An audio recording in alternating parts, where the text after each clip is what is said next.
Hello everyone, welcome to Be Safe. I'm your host, Sheriff Wayne Ivey, and today we're going to talk about active shooter scenarios, a topic that could probably not be more relevant than any other at this time.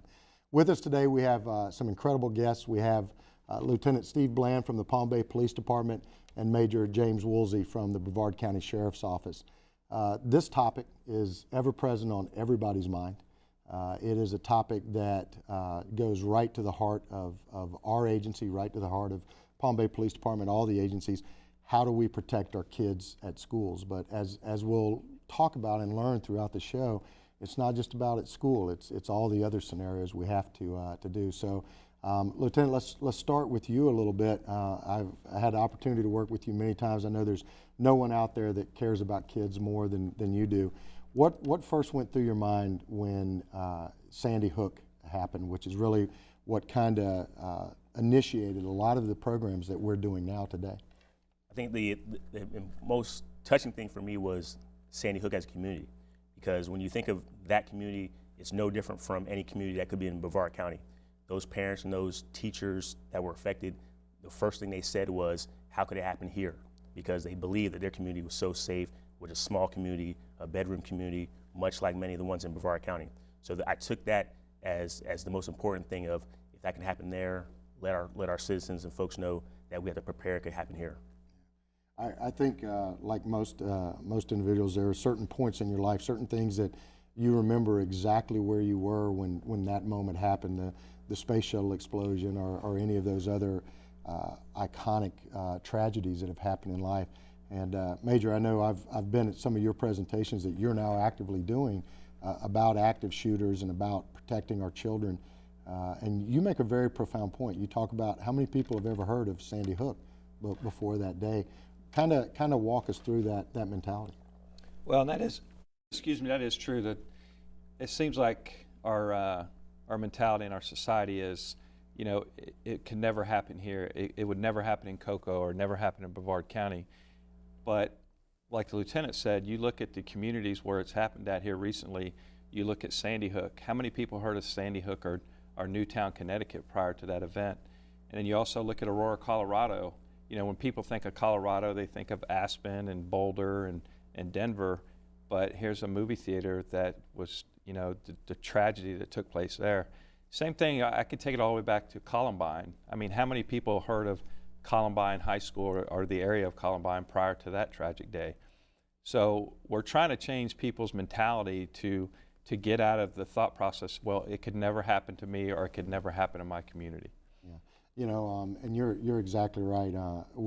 Today our show is primarily going to be dedicated to talking about school safety and university safety, but just a short time ago we were talking about a movie theater where something like this happened, and before that a temple, and before that a mall. So I think probably one of the most important messages for us to get out is we have to think about this everywhere we go today. I was sitting in church a few weeks ago with my family, and I found myself prior to the service starting thinking about what would I do if a shooter walked into the back of the church. How would I respond to protect everyone in there, to be able to address the threat and all of those other things? And while we think of that as a law enforcement officer, it's important for our citizens to think of that as well. So Steve, you want to touch on that a little bit? Yeah, the thing that is hard for us is because we do it for a living, because we have to prepare for responding to calls, prepare for when the worst scenario happens.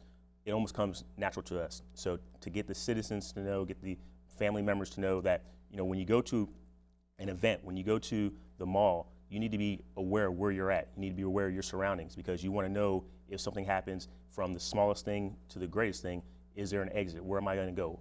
We always talk about having a plan. Just that small amount of preparation gives you a head start, gives you a jump start in your mind. You won't be initially shocked and frozen.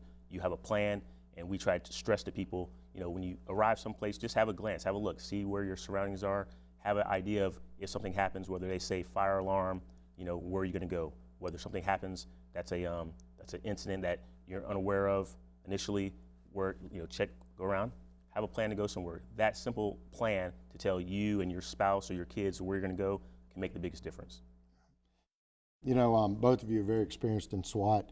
I have to be honest, if I've got to run through a door, and don't say anything about me running, JJ.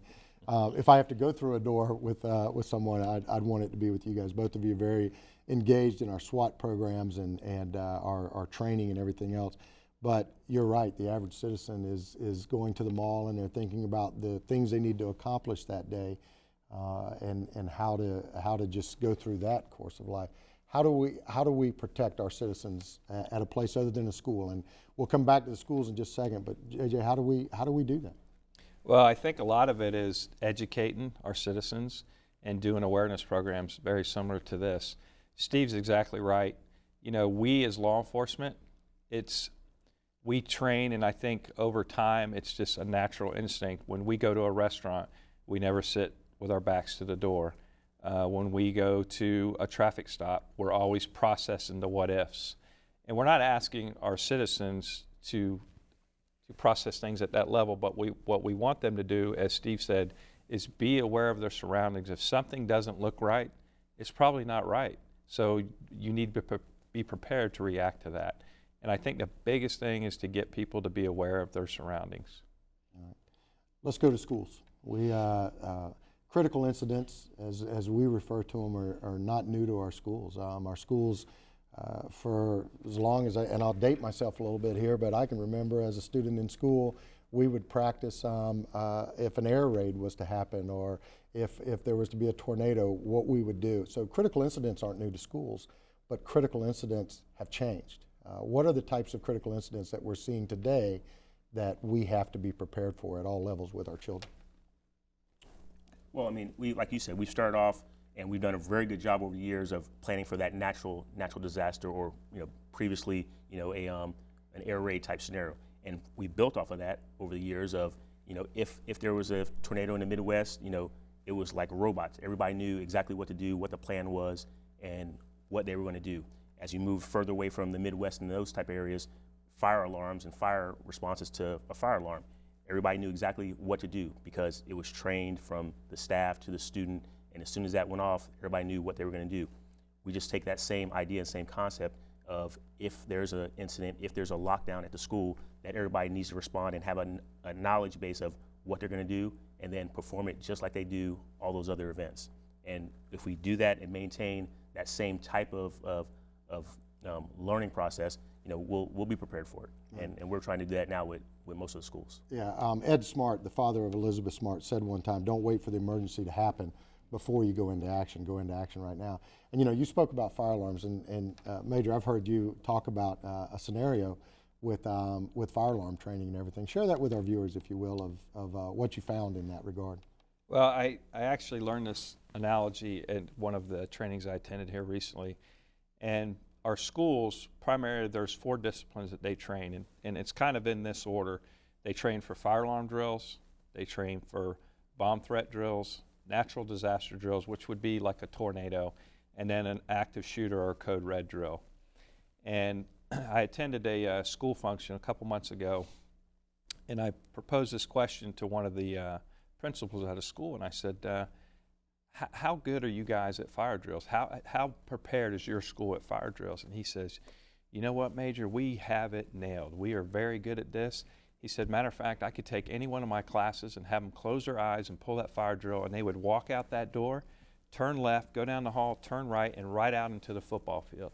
And I said, that's pretty impressive. I said, what about your fire suppression system? He goes, man, we have the state of the art. He said, we have upgraded. We spent $100,000 over the past couple of years to upgrade our fire suppression system. I said, so you're prepared? And he said, yes, sir, I am. And I said, do you know how many children were lost in fire in public schools in the past 50 years? And he looked at me and I said, 0. But we put, and I'm not saying we should get away from fire drills because it is an important function. However, I think as society changes, we need to change. We need to evolve, and we need to prioritize what's important at that time. And I'm not taking anything away from fire drills or bomb threats because those are very important training drills that the schools need to be doing.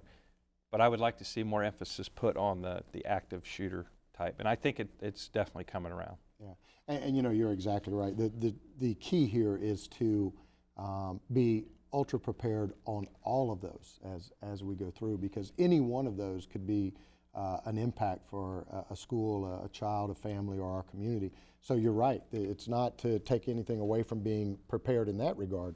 It's to be ultra prepared in all regards.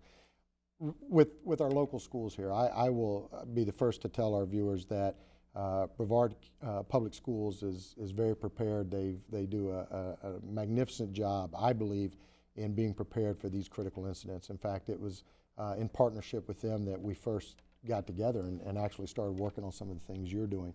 But we also have to learn from each scenario that happens, and Sandy Hook was no different. It brought to light a new component that we have to focus on. So, Major, what are we doing right now with our public schools? What's our strategic plan, if you will? Well, what we formed is we formed a committee to include Lieutenant Bland, and we have representatives from pretty much every agency throughout the county. And what we're trying to do is put together like a standardized training program that we can share with staff and faculty of all of our schools. Quite honestly, since Columbine, law enforcement has come a long way in their training and preparation for an active shooter. I think we're pretty good at it here in Brevard County. Matter of fact, if something happened tomorrow at Palm Bay High School, there's no doubt that Palm Bay Police Department and the Sheriff's Office of Melbourne PD, which would be the primary responders, we would all work in unison, and our tactics would be relatively the same, because we have a standardized training across the country in active shooters. I think what we're realizing now, the people we need to better prepare are the teachers and the faculty, because quite honestly, they are the first responders. That 2 to 5 minutes that it takes us to get there, they're the first responders. And so we need to better prepare the teachers on how to deal with that 2 to 5 minute window, and then also what to expect once we get there, how we operate. We need to share that with them so they're not caught off guard and they understand. And then of course the aftermath of something tragic like that, it's still a crime scene, it's still a work in progress for law enforcement. So that's what we're focusing on right now. So how do we do that, Steve? Well, like I said, the first thing that is key is making sure that all the players involved, whether it be the law enforcement and the schools, that we sit down and get together and make sure that everybody's on the same page. And we started that with the groups and the focus group, and then the training. And that training that we're going to hopefully provide will give everybody the same knowledge base and response, because that's what we're looking for. And the school board has been very open with us and said that that's the goal that we wanted planning. We wanted to have a lesson plan that we could put out for all the schools and all the administrators to have something that's concise but can be useful. And so we're doing that, and in the process of that, and for the city of Palm Bay, we've also reached out to our local charter schools and private schools as well to provide them some additional training, because it's not just a public school problem. So we've also reached out and let the private schools know that we'll be doing something for them as well. You bring up a great point, Steve. JJ, you just participated in working with daycare facilitators, and I think we so often do exactly what you said. We think about that public school component, but there's a whole different dynamic out there of not only private schools and the charter schools, but there's also the daycare centers that probably house just as many kids in an individualized basis as the others. How did that come about, and how was it received? Well, to kind of set the stage on that, and you asked Steve the question earlier about how the impact that Sandy Hook had on him and the community, and to me that was a crime that really touched me, because I have a young son, and to see that somebody would prey on such young and innocent kids of that age. They were very young in Sandy Hook, and so we can't rule out that, when we grew up, schools were a safe place. Parents took you to school, they dropped you off, or you rode your bike, and there was no worries. Unfortunately, with today's society, we can't rule out the fact that something could happen there. But like you said, not only at the elementary school or the junior high or the high school, but also the daycares. And we've done self-assessments to make sure that when we do lock down a school, a public school, that if there are any daycares within that area, that we also notify them. And this training here, the timing was perfect in the sense that it was an annual training conference for all the daycares. I think it was throughout Brevard, and we rolled out this component, the active shooter, and I think it was very well received. I mean, just the feedback that I got was, and it was kind of nice because my son's teacher was in that class, so that helped there. Excellent. Now we talk about strategies and approaches. I know our strategic plan with our public schools and with our educational partners across the board has been a multi-pronged approach. One of those is site development for each. Each school is a little bit unique in its own approach. Is that correct? Right. Because of the setups, each school has their challenges, and each school has their different strengths and weaknesses. And when we do a site assessment, you're looking at what vulnerabilities each school has. As we know, some schools have fences, some schools have cameras, the standoff distance in different areas, and how you enter the school are all taken into consideration.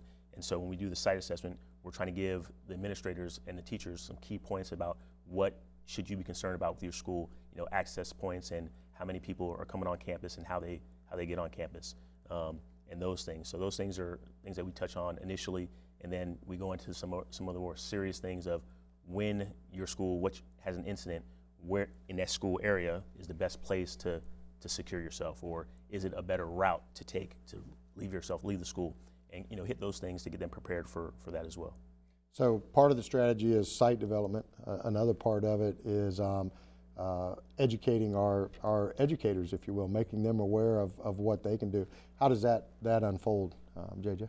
Well, that's what we're currently working on now that we're going to try to roll out. And, we try to keep the concepts simple, because in a crisis situation like that, we don't want to have our teachers or our faculty flipping through a 3-ring binder that's 6 inches thick looking for the tab that relates to active shooter. We want a concept that is going to be easy for them to learn and to implement and to train with self-assessment. Like Steve said, we look at a school as a whole and we do a site assessment with that school, but we're also asking the educators to do a site assessment of your classroom. Know where the exits are, know how to secure that door, know a good place to hide if you're put in that situation. So those are the things that we're trying to standardize. Although a school at Palm Bay may be different than a school in Cocoa, the concept will apply not only in the schools, but at the mall, at the, any, like a stadium or anything like that. So the concept that we're working on now, we feel that it's simple, but it's effective.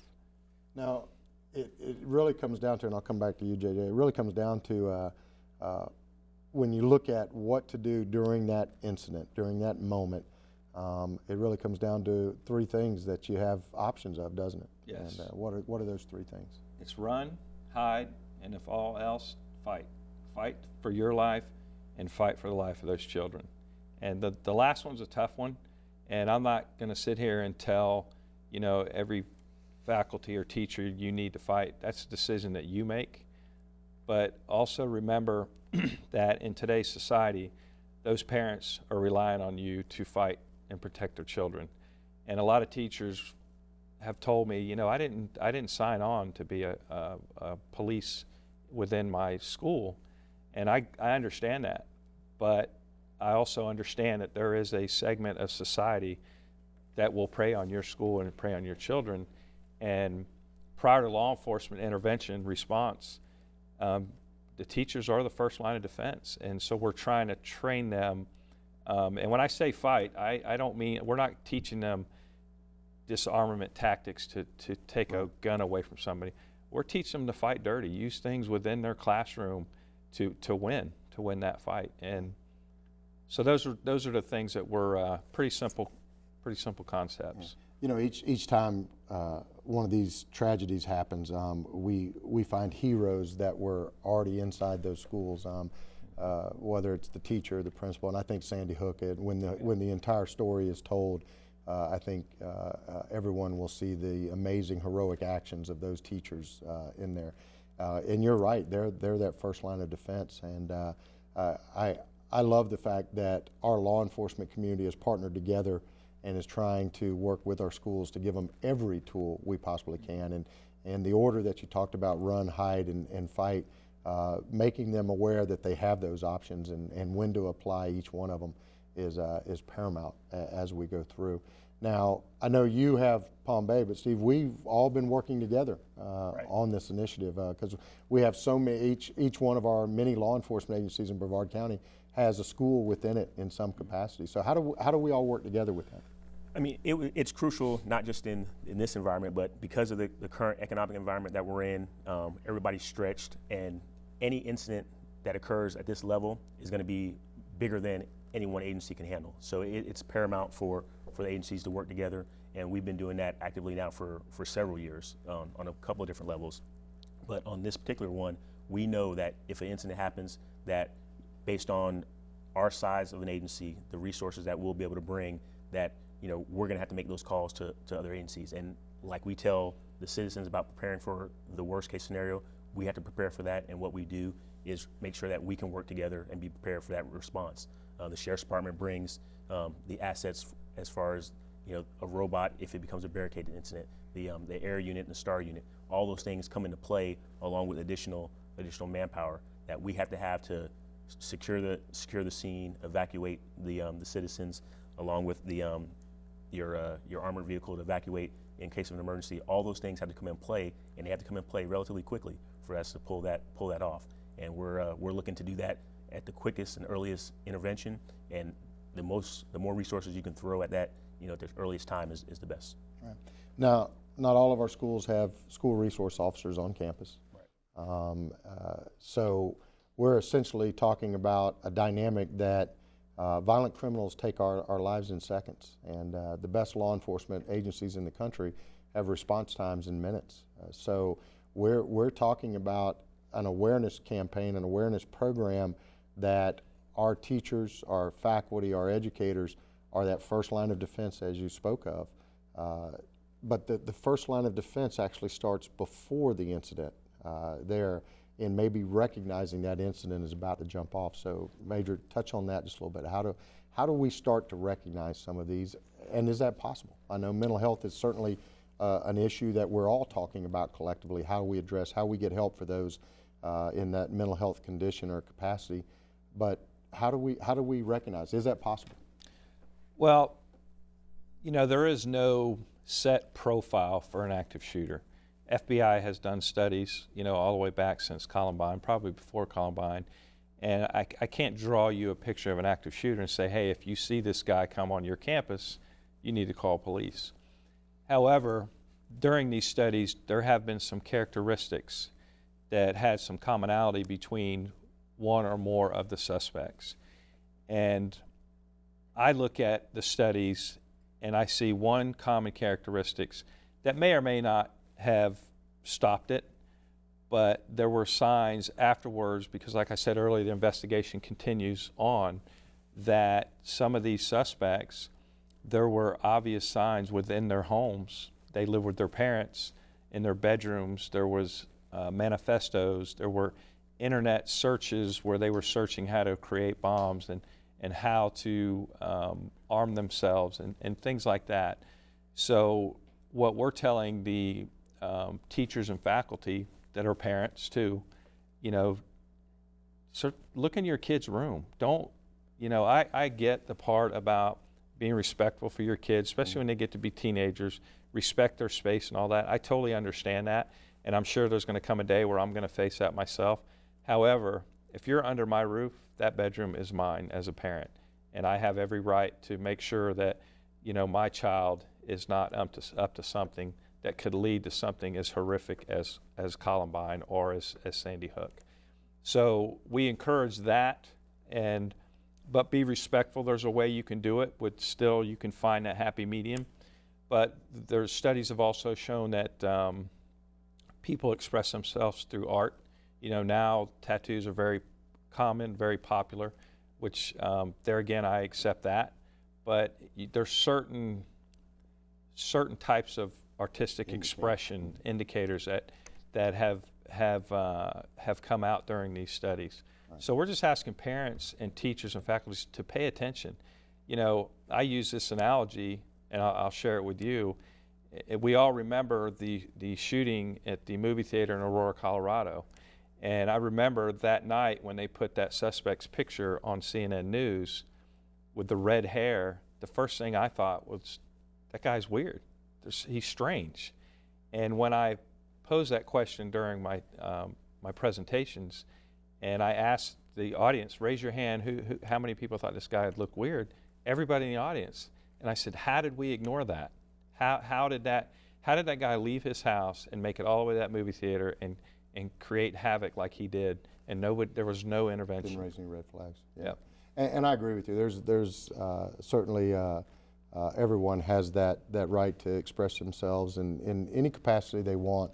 I think it's all of those things that lead up to it that are perhaps the measures that we look at. And I got to tell you, my parents certainly didn't subscribe to the your room is your private area. I can remember one time I kept shutting my door, and my dad had told me not to, and I come home one afternoon, I didn't have a door anymore. So it certainly wasn't an issue to shut it. But we have to make sure our parents understand they are really the first line of defense for their children, protecting their children as well as we go. We're getting a little bit short on time, but I wanted to touch on, we're doing the same thing with the college here in Brevard County as well. As we are with our schools. Tell me a little bit about that. We recently sat down with all the colleges. I guess you guys started off, the Sheriff's Department started off in the north part of the county, hitting the Titusville campus and Cocoa campus. We recently did the Palm Bay campus and met with the provost and the supervision there, administration there, and did the site assessment, did the planning for our response, let them know that what we're going to do and how we're going to respond, and then they offered up as well an office space or a substation that we can utilize for officers to come, and additional officers on presence on their campuses as well. They have security on the campus, but they offered up recognizing that even additional partnerships with local law enforcement to have an office space there for officers to come and go, give that additional presence. So we're still in the planning stages on that and building those relationships to be prepared for that as well. Excellent. So we're increasing visibility. We're putting more patrol officers or deputies on that campus, and then working with their security components as we go. JJ, real quick, we have about a minute left in the show. As we look at all of these programs, we have to be prepared to change and be flexible, don't we? Yes, and you know, and this is our society's, unfortunately, you know, when something tragic happens like that at Sandy Hook, it's in the front of our minds. It devastates us. Like you said earlier, we remember where we were at during these certain tragedies, the Alabama school bus incident. But what happens is time goes on, life goes on, people move forward, but we can't forget those victims. We can't forget those incidents. We have to keep preparing ourselves for if something ever unfortunate happened like that to us. I want to thank both of you for being on the show. I know we are very close on time. As always, I want to thank our viewers, our production team here, and remind you to please always join us and let us help you with crime prevention information so that you can be safe.